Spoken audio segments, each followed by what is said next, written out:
Hello friends, नमस्कार। एक second, हाँ ठीक है।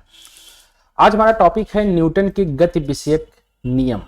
ठीक है, फिजिक्स के क्षेत्र में न्यूटन का अभूतपूर्व योगदान है। आपको पता है कि physics father of physics Newton को ही बोला जाता है, सर आइजैक न्यूटन को ही फादर ऑफ फिजिक्स बोला जाता है। ठीक है, तो चलिए स्टार्ट करते हैं। गति के नियम को सर्वप्रथम किसने प्रतिपादित किया था? ठीक है, तो सर आइजैक न्यूटन ने सन 1687 में अपनी पुस्तक प्रिंसिपिया में गति के नियम को प्रतिपादित किया था। क्या इससे पहले गति नहीं होता था? गति होता था। मैं आपको थोड़ा समझा देता हूं कि जो हम प्रॉपरली हम गति भी करते हैं तो गति हम जो है 3 आयामों में करते हैं। एक, सबसे पहले आप सीधे सीधे चलेंगे, एक नीचे चलेंगे और एक ऊपर चलेंगे, यही तो होता है। एक तो आप सीधी रेखा में चलेंगे, एक आप उसके फिर नीचे चलना स्टार्ट कर देंगे, या तो आप ऊपर स्टार्ट करेंगे। 3 ही आयाम होता है। उसके बाद अल्बर्ट आइंस्टीन आए। अल्बर्ट आइंस्टीन ने कहा कि ना, 3 ही आयाम नहीं, एक चौथा आयाम भी है जिसे हम कहते हैं समय, टाइम में। और 5वां आयाम है स्पेस, और 6ठा है रियलिटी। ये अभी कयास लगाए जा रहे हैं। फिलहाल के लिए आप गति के 3 ही नियम को देखिए तो ज्यादा सही रहेगा, जो कि 3 नियम बनाए गए हैं और 3 क्षेत्रों के लिए बनाए गए हैं। ठीक है, हालांकि इन तीनों क्षेत्रों से इन नियम का कोई सरोकार नहीं है। फिलहाल अब इसको मैंने आपको समझाने के लिए बताया था।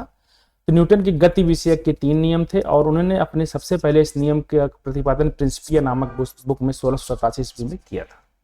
ठीक है, चलिए आगे बढ़ते हैं। न्यूटन की गति विषयक प्रथम नियम क्या है? तो न्यूटन के गति विषयक प्रथम नियम कहता है कि सभी वस्तुएं अपनी प्रारंभिक अवस्था में बनाए रखना चाहती हैं। अर्थात विरामावस्था में है तो विरामावस्था में रहेंगी, और गति की अवस्था में है तो गति की अवस्था में रहेंगी। ठीक है, इसे हम क्या कहते हैं? न्यूटन का फर्स्ट नियम कहते हैं। यदि कोई वस्तु गति की अवस्था में है तो गति की अवस्था में रहेगी, विरामावस्था में रहना है तो विरामावस्था में रहेगी। वो पर्टिकुलर जो है अपना कंडीशन वही बनाए रहेगी। ठीक है, कहीं कहीं से जड़त्व का नियम भी कहा जाता है। ठीक है, लॉ ऑफ इनर्शिया भी कहा जाता है इसको। ठीक है, तो आपका कंडीशन, जैसे कि आप सपोज डेट पढ़ाई कर रहे हैं। ठीक है, पढ़ाई कर रहे हैं तो क्या होगा? आप पढ़ाई पढ़ते चले जाएंगे। अब आपको पढ़ाई पढ़ने से लेकर के आपको एक अधिक अतिरिक्त बल लगना चाहिए कि जिससे ये फोर्स हो, उस फोर्स से आप जो है इस कंडीशन को क्रॉस करके किसी नौकरी वाले कंडीशन में पहुंच जाए, आपको रोजगार मिल जाए। नहीं तो कुछ लोग ऐसे होते हैं कि वो पढ़ाई करते रहते हैं, इनका एक चैप्टर खत्म होगा, फिर दूसरा चैप्टर स्टार्ट होगा, ऐसे ऐसे कई साल निकल जाएगा। तो इनकी इस कंडीशन को क्या कहते हैं? जड़त्व का नियम कहते हैं, और ना जहां पर थे वहीं पर ही रहते हैं। ठीक है, तो ये होता है जड़त्व का नियम। इसी को न्यूटन की गति विषय का प्रथम नियम भी कहा जाता है, अपने यथास्थिति में वो बनाए रखना। ठीक है, सड़क पर एक कार 60 किलोमीटर प्रति घंटे की एक समान चाल से दौड़ रही है, तो कार पर लगने वाला शुद्ध परिणामी बल क्या होगा? ठीक है, कह रहा है कि एक सड़क पर एक कार 60 किलोमीटर प्रति घंटे की एक समान चाल से दौड़ रही है, तो कार पर लगने वाला शुद्ध परिणामी क्या होगा? 0 होगा। ठीक है, R इज इक्वल टू होता है √P² plus Q² plus 2PQ cos alpha कहेंगे तो भी ठीक रहेगा। ठीक है, अब एक समान चाल से चल रही है, मतलब इसका P और Q एक समान होगा। जब एक समान चाल होगा तो इसका परिणामी क्या होगा? P² माइनस Q² होता है। ठीक है, एक समान होगा तो 60 में से 60 घटेगा तो क्या आ जाएगा? 0 हो जाएगा ना। तो यही होता है 0 के बराबर, इसका परिणामी होगा 0। ठीक है, आई होप ये क्लियर हो गया हो। वस्तुओं की प्रारंभिक अवस्था में स्वतः परिवर्तन न होने की प्रवृत्ति क्या कहलाती है? जड़त्व कहलाती है। ठीक है, तो वस्तुओं की प्रारंभिक अवस्था में स्वतः परिवर्तन यदि ना हो तो उसे क्या कहते हैं? जड़त्व का नियम कहते हैं। अर्थात कोई भी कंडीशन हो, प्रारंभिक अवस्था हो और उसमें कोई परिवर्तन ना हो, उसे क्या कहते हैं? इनर्शिया कहते हैं। जड़त्व कितने प्रकार के होते हैं? तो जड़त्व 2 प्रकार के होते हैं। एक स्थिरता का जड़त्व होता है, एक गति का जड़त्व होता है। यदि कोई व्यक्ति स्थिर है तो स्थिर ही रहेगा, वो भी अपने कंडीशन में जड़त्व में रहेगा, और गतिशील है तो गतिशील ही रहेगा, वो भी अपने कंडीशन का जड़त्व रहेगा। तो आई होप ये जड़त्व के नियम को ही पहला नियम जो है वो परिभाषित करता है। ठीक है, चलिए देखते हैं न्यूटन का प्रथम नियम क्या कहलाता है? तो जड़त्व का नियम कहलाता है। लॉ ऑफ इनर्शिया इसको भी बोला जाता है। ठीक है, आगे देखते हैं। न्यूटन की प्रथम नियम से हमें क्या प्राप्त होता है? तो बल की परिभाषा प्राप्त होती है, बल की परिभाषा प्राप्त होती है। ठीक, न्यूटन के प्रथम नियम पर आधारित दैनिक जीवन में कुछ प्रमुख उदाहरण। तो आपको पूछ सकता है क्वेश्चन में, न्यूटन के प्रथम नियम से हमको क्या प्राप्त होती है? तो हमें बल की परिभाषा प्राप्त होती है, जो कि बल की परिभाषा कहती है कि बल वह वाह्य कारक है जो किसी वस्तु को गतिकीय अवस्था से विरामावस्था में और विरामावस्था से गतिकीय अवस्था में परिवर्तित कर देती है। ठीक है, जब देखिए अब कैसे इसको डिनोटेट करेंगे, यहाँ आपको समझना जरूरी है, क्योंकि आप कैसे तय करेंगे कि न्यूटन का प्रथम नियम बल के नियम पर आधारित है। बल की परिभाषा कहती है कि यदि कोई वस्तु गतिकीय अवस्था में है तो गतिकीय अवस्था में रहेगी। इसका मतलब क्या है कि गति का जड़त्व है, और विरामावस्था में है तो विरामावस्था में रहेगी। ये आपका स्थिति का जड़त्व है। और जड़त्व का नियम क्या, ये न्यूटन का प्रथम नियम है, आपको बता ही है, पहले मैंने आपको यहाँ पर पढ़ा दिया। ठीक है, यदि कोई बल व वाह्य कारक है जो किसी वस्तु को गति की अवस्था में से विरामावस्था, गति की अवस्था से विरामावस्था में, विरामावस्था से गति अवस्था में परिवर्तन करने को क्या कहते हैं? बल कहते हैं। अर्थात बल यदि आप इसमें लगा देंगे, अगर कोई चीज गतिशील है उस पर आप एक बल लगा देंगे तो क्या होगा? रुक जाएगा। जब वो रुकेगा तो क्या कहलाएगा? बल की ही तो कहलाएगा। वह वाह्य कारक क्या है? बल ही तो है जिससे वो रोक दिया गया।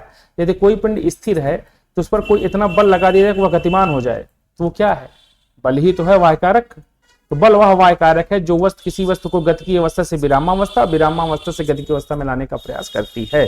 ठीक है, तो आई होप बल का नियम, जड़त्व का नियम आपको संज्ञान में आ गया होगा, आपको इंफॉर्मेशन हो गया होगा कि क्या कैसा है, इतना आपको समझ में आ गया।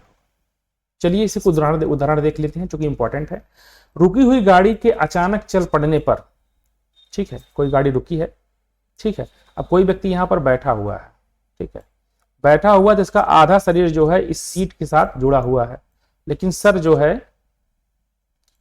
इस सीट के साथ जुड़ा हुआ है और सर जो है ये स्वतंत्र है, ये नहीं जुड़ा हुआ है। आपको पता होगा सर हालांकि जुड़ा हुआ है इससे, लेकिन ये सीट ज्यादा स्टेबल है, धड़ जो है ज्यादा स्टेबल है इसके साथ।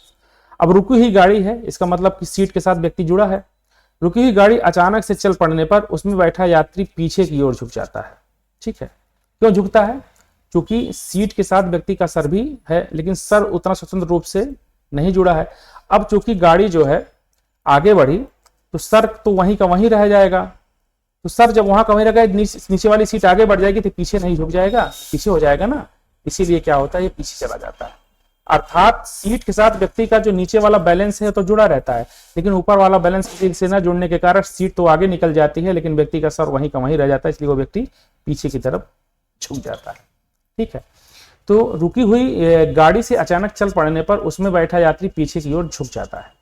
या चलती हुई गाड़ी, अब देखिए आप गाड़ी आपकी चल रही है, आपका नीचे का धड़ जो है गतिशील है, वो भी आगे बढ़ रहा है, ठीक है, लेकिन एकाएक बस रोक दिया गया। अब बस रुका तो ये चीज यहीं पर रुक गई, ये चीज यहीं पर रुक गई ना, लेकिन आपका सर जो है आगे की तरफ जा रहा है, तो व्यक्ति क्या करता है, आगे की ओर झुक जाता है। ठीक है, तो चलती हुई गाड़ी अचानक रुकने पर उसमें बैठा यात्री आगे की ओर झुक जाता है। कारण है कि सर तो इसी के साथ गतिशील है, सर पर तो कोई ब्रेक लगा नहीं, ब्रेक तो इस पर लगा सीट पर, और सीट के साथ ये ज्यादा ज्वाइंट है, इसीलिए ये जुड़ जाता है। ठीक है, तो आई होप इतना क्लियर आपको मैं समझा दे रहा हूँ, शायद कोई भी सबको समझाएगा, क्योंकि मैंने इस पर काफी रिसर्च किया था। ठीक है, तो इतना आप समझ लीजिए, आप अपने ऊपर ले लेंगे तो आपको याद हो जाएगा, इतना कठिन नहीं है। ठीक है, गोली मारने से कांच में गोल छेद हो जाता है, परंतु पत्थर मारने से वह टूट जाता है। ठीक है, तो वही है, गोली मारने से कांच में जो कि राउंड करके घूमता हुआ जाता है, ठीक है, और तीव्र वेग से जो है वो उसको छेद कर देता है। तो आप यही जानते रहिए, गोली मारने से, चूंकि मैं गोली मारा नहीं हूँ किसी को भाई, नहीं इसके इंफॉर्मेशन मेरे पास है, लेकिन आप इतना याद करिए, गोली मारने से कांच में गोल छेद हो जाता है, वहीं आप पत्थर मार देंगे तो वो पूरा का पूरा कांच टूट जाता है, चूंकि हाई स्पीड से कोई चीज जाती रहती है राउंड करते हुए। ठीक है, हथौड़े को हत्थे में कसने पर, हथौड़े के हत्थे में कसने के लिए हत्थे को जमीन पर मारते हैं। ठीक है, जब हथौड़ा को हम कसते हैं तो हत्थे को क्या करते हैं, जमीन पर मारते रहते हैं। हथौड़े के हत्थे को कसने के लिए हत्थे को जमीन पर मारते हैं। पेड़ की टहनियों को हिलाने पर उसमें फल व कुछ पत्ते पेड़ से अलग हो जाते हैं। है। तो ये क्या है, ये न्यूटन का प्रथम नियम है। यदि आप पेड़ के को नीचे से टहनियों को हिलाएंगे तो पेड़ पर जो है वो वाह्य बल लगेगा और अतिरिक्त बल के कारण जो है वो क्या करेगा, अपने आप गिर जाएगा। तो यदि कोई वस्तु गति की अवस्था में तो गति की अवस्था में रहेगी, विरामावस्था में है तो विरामावस्था में रहेगी, जब पर उस पर कोई वाह्य बल नहीं लगाया जाएगा। ठीक है, ये तो न्यूटन का प्रथम नियम है, इसे जड़त्व का नियम कहते हैं। बल का आप परिभाषा जान गए और ये आप इतने जो है पैरा जान गए। ठीक है, इसमें गोली वाला आप याद कर लीजिए और पेड़ की टहनी वाला याद कर लीजिए, बाकी बस वाला तो बहुत पुराना हो गया है, पूछते रहते भी हैं, तो इसी आप जानते रहेंगे। ठीक है, आगे बढ़ते हैं। स्थिर या गतिज अवस्था में परिवर्तन का प्रतिरोध करने वाली प्रवृत्ति क्या कहलाती है, जड़त्व कहलाती है। यदि कोई वस्तु स्थिर रहेगी तो स्थिर ही रहना चाहेगी भाई, वो नहीं बदलना चाहेगी। सपोज डैट आप पढ़ाई कर रहे हैं तो आप पढ़ते पढ़ते पढ़ते ही रहेंगे, शादी विवाह नहीं करना चाहेंगे। यदि करेंगे कोई तो घर से बिगड़ जाएंगे, घर वाले से आप डांट लेंगे कहीं उनको पढ़ना है, ये आप नहीं कहते हैं, आपको वो कंडीशन बना हुआ है, उस कंडीशन से में आप ढल गए हैं और उससे निकलना नहीं चाहते हैं, मनोवैज्ञानिक प्रेशर होता है। हालांकि आपको निकल करके सोचना चाहिए इस चीज को। ठीक है, तो यदि कोई वस्तु स्थिर अवस्था में है तो स्थिर रहेगी और वह गतिशील अवस्था में तो गतिशील की अवस्था में रहेगी। इसका प्रतिरोध कौन करेगा, तो जड़ तो कहता है भैया नहीं ऐसा मत करो, लेकिन जब इस पर वाह्य बल लगता है तो वह बल का नियम कहलाता है। ठीक है,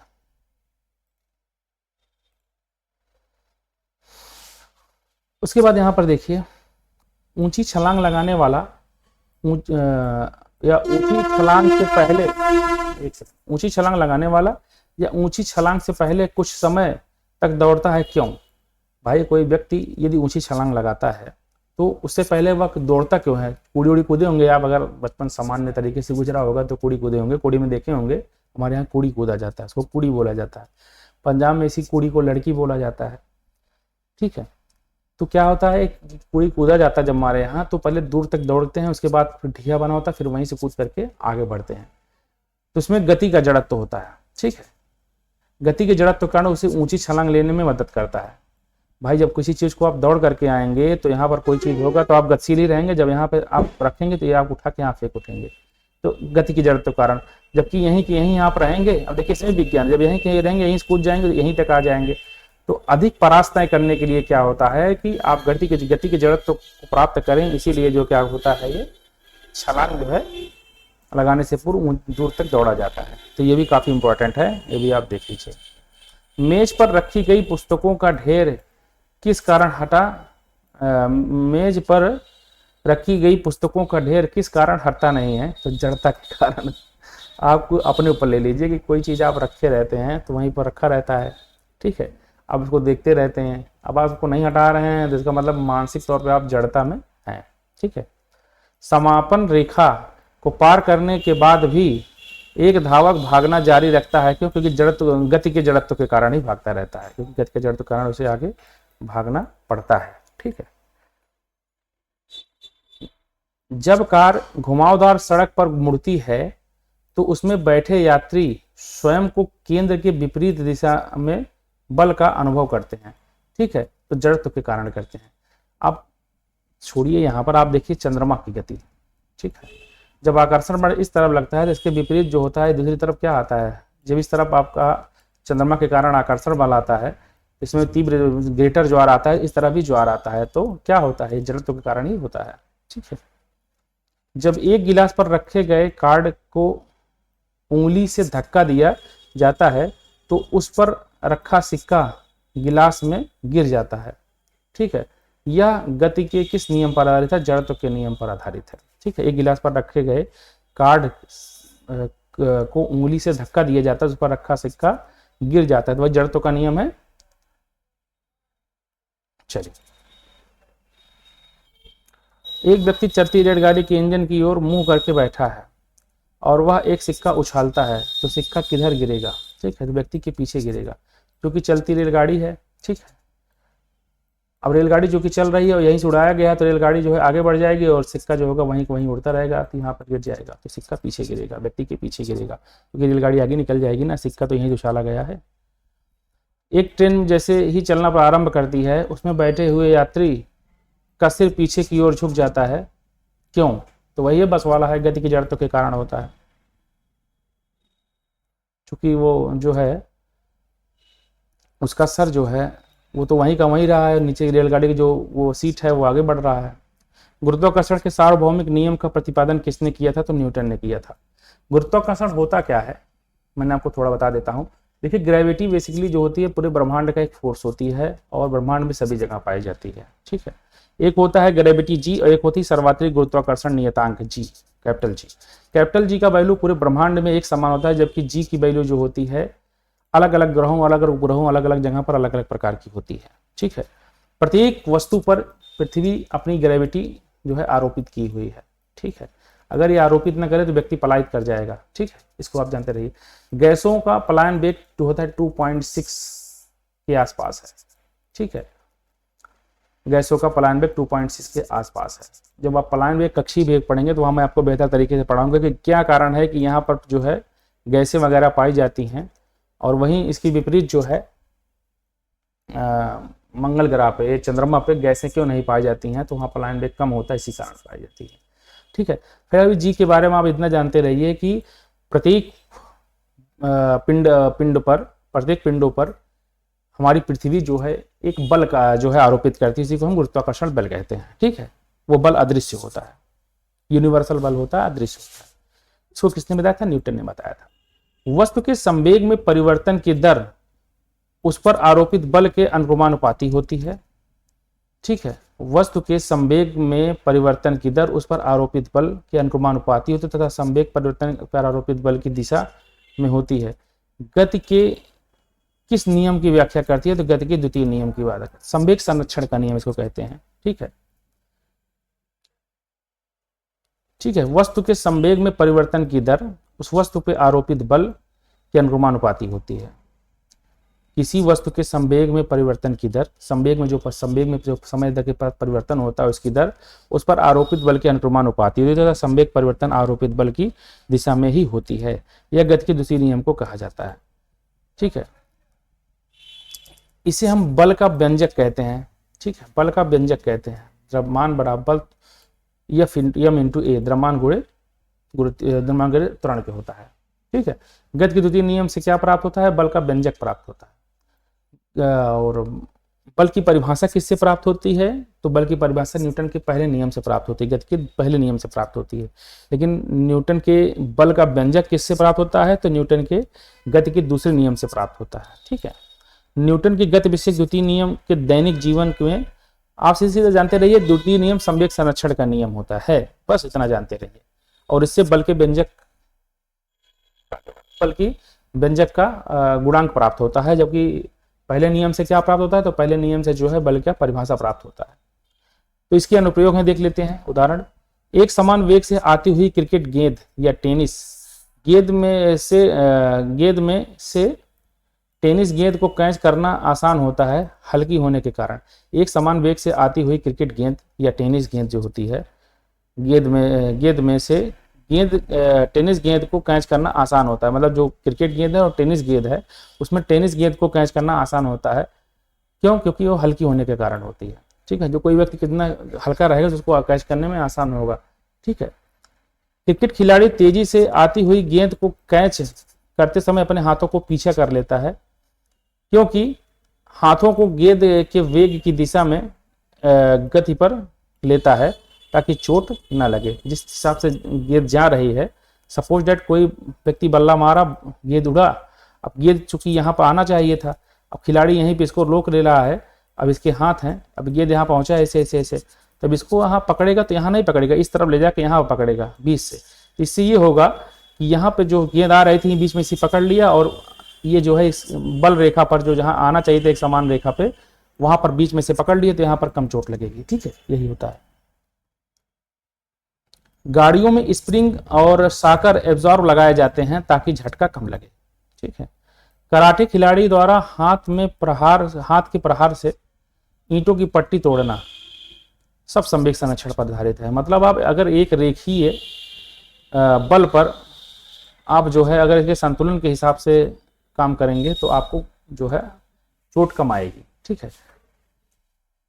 ऊंची कूद और लंबी कूद के लिए मैदान की मिट्टी खोदकर हल्की कर दी जाती है ताकि कूदने पर खिलाड़ी को चोट न लगे। अधिक गहराई तक कील को गाड़ने के लिए भारी हथौड़े का उपयोग किया जाता है, ठीक है, क्योंकि संवेग जो है वो प्रॉपर बना रहे, क्योंकि संवेग अपने में स्वयं जो होता है वो बल संरक्षित करता है। संवेग जो होता है अपने में स्वयं जो है बल संरक्षित करता है। उसके द्रव्यमान को यदि आप वेग से जो है गुणा कराएंगे तो उसमें जो है कंडीशन प्राप्त होता है, द्रव्यमान और वेग गुणा करेगा तो आज आप उसमें संयोजन प्राप्त कर लेंगे तो संवेग संरक्षण कहेंगे। क्योंकि संवेग जो होता है, संवेग में जो बल होता है वो स्वयं ऐसा आप ऐसा ही कह सकते हैं कि ऐसा वेग जिसमें स्वयं बल संरक्षित हो, संवेग संरक्षण कहते हैं, ठीक है। तो वहां बल स्वयं संरक्षित होता है और बल को संरक्षित, जब उस वेग में बल संरक्षित होगा तो उसको उसी दिशा में जाकर के ही उसको मेंटेन किया जा सकेगा, नहीं तो वो डिस्टर्बेंस पैदा करेगा। तो गति का दूसरा नियम किससे संबंधित है? तो संवेग से संबंधित है। गति का दूसरा नियम किसे समझने में सहायक है? तो बल के प्रभावों को समझने में सहायक है, ठीक है। तो बल के जो प्रभाव हैं उसको समझने में कौन सा नियम सहायक है? तो गति की दूसरा नियम सहायक है। न्यूटन के गति विषयक किस नियम को क्रिया प्रतिक्रिया का नियम कहते हैं? तो न्यूटन के तृतीय नियम को हम क्रिया प्रतिक्रिया का नियम कहते हैं। सपोज दैट यदि हम कोई बल किसी एक व्यक्ति पर लगा रहे हैं तो बदले में वो भी हमारे ऊपर इतना ही बल लगाएगा, इसी को हम क्रिया और प्रतिक्रिया के नियम कहते हैं और तृतीय नियम भी कहते हैं गति विषयक का, ठीक है। तो गति का तृतीय नियम किसके बीच संबंधित है? स्थिति और वेग के बीच। कोई वस्तु कैसी स्थिति में है और उसके बीच में वेग क्या है, ये कौन बताएगा? तो न्यूटन के गति विषयक तृतीय नियम इसके बारे में बताएगा। ये भी काफी इंपॉर्टेंट चीज है, आप जानते रहिए कि उसके कंडीशन क्या है और उस पर वेग क्या है। प्रत्येक क्रिया की उसकी समतुल्य एक विपरीत प्रक्रिया बल कार्य करता है तृतीय नियम के अनुसार। दीवार पर फेंकी हुई गेंद किस गति विषय के नियम के कारण टकराकर वापस लौटती है? तो न्यूटन के गति विषय के तृतीय नियम के कारण आती है। न्यूटन के गति विषय तृतीय नियम के संबंध में सही कथन है, बल अलग अलग निकाय पर विपरीत दिशा में लागू होता है। सही बात है भाई, जिस प्रकार से उसका निकाय होगा उस हिसाब से उस पर बल आरोपित होता रहेगा, लेकिन उसके विपरीत दिशा में आरोपित होगा, यह भी कंडीशन है।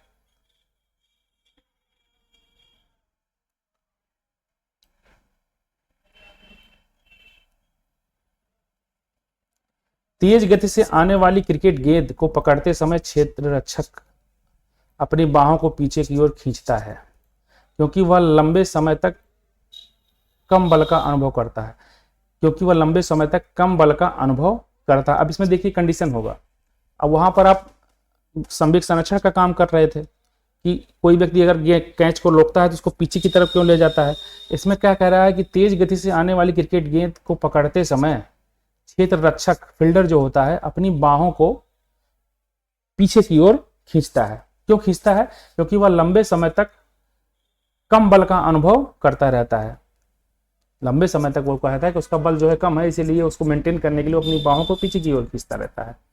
गति विषयक तृतीय नियम के दैनिक जीवन में कुछ अनुप्रयोग क्या है? तो बंदूक से गोली छोड़ते समय पीछे की ओर झटका लगना, नाव के किनारे पर से जमीन में पर कूदने पर नाव का पीछे हटना, इससे तो काफी सरल है। नाव खेने के लिए बांस से जमीन को दबाना, कुएं से पानी खींचते समय रस्सी टूट जाने पर व्यक्ति पीछे की ओर गिर जाना, ऊंचाई से कूदने पर चोट लगना और रॉकेट का आगे बढ़ना। ये क्या है? तीनों के तीनों सब। तो ये सब जो है सभी के सभी जो है क्या है? तो न्यूटन के गति विषय के तृतीय नियम है। इसमें देखिए यहाँ पर एक कंफ्यूजन है, मैं इसको क्लियर करके आपको समझाऊंगा। जब तक समझाऊंगा नहीं आगे नहीं बढ़ूंगा, ठीक है, क्योंकि मुझे कुछ यहाँ डाउट लग रहा है, ठीक है। तो देखेंगे, वहां बताएंगे। कल हमारा जो टॉपिक होगा रैखिक संवेग होगा, ठीक है। तो आई होप आपको ये चैप्टर क्लियर हुआ होगा। कोई भी क्वेरीज होगी तो आप बताने का प्रयास कीजिएगा, ठीक है। जो भी समस्या होगी हम उसको सुधारने का प्रयास करेंगे। नमस्कार।